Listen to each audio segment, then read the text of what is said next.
Well, g'day there traders and friends right around the world. Again, it is James here on behalf of Pivot Point Trading coming at you with a Monday afternoon dollar update. You're all well aware that we've been bullish on the dollar for quite some time right now, even since the blow off top, which we have most recently established in mid-March. We have remained bullish. This is a line which we have drawn as support for the entire month of March 2015. Most recently, over the past 6 trading sessions, we have bounced very, very nicely off this level.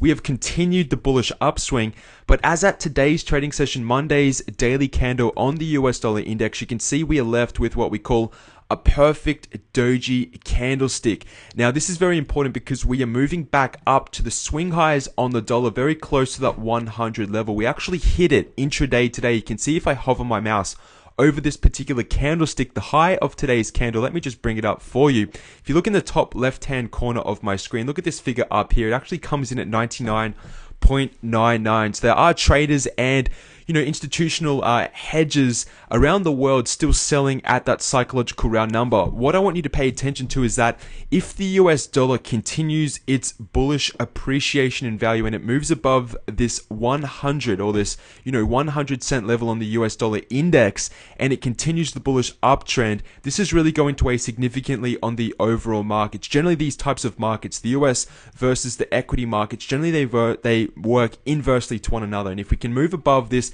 very important pivot point, which has been resistance since March 2015, it is going to act as downward selling pressure for the US equity markets. That was meant to be a downward selling arrow, not so much of a smiley happy face. I just want to bring this to your attention because right now, again, we've got that perfect doji type of candlestick. It isn't too much of a signal in and of itself. It is just telling us that, look, there is a little bit of indecision up around this resistance level on the US dollar index. Now, one final thing which I will say, and I have said this before, I've actually said it twice before, once publicly on YouTube and over the weekend, or twice over the weekend in the pro analysis class, is that since July 2014, the US dollar has appreciated 26.8%. So this move, which we have just seen in the US dollar, comes in just shy of 27% overall.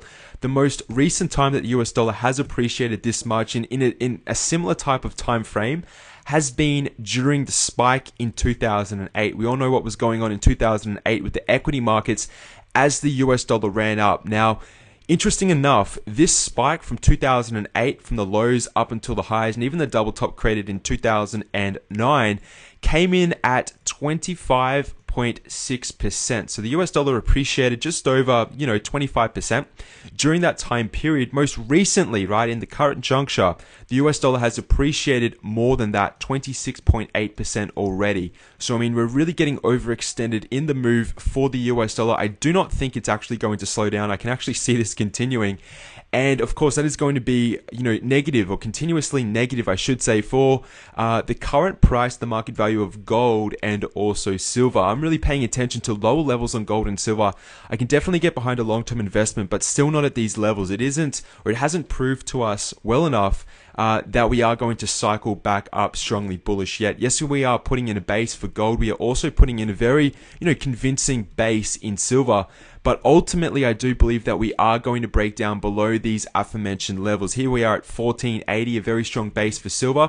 And the level on gold at the moment is coming in, around $110 on the ETF, 1,110 on the, per ounce valued in US dollars. If the US dollar continues its depreciation, and with gold and silver working in a deflationary type of environment, we still haven't put the lows in for these commodities. And I still think that is the same also for crude oil as well. Even though it is holding above $53 a barrel, I still think there are low lows in, a broad range of commodities.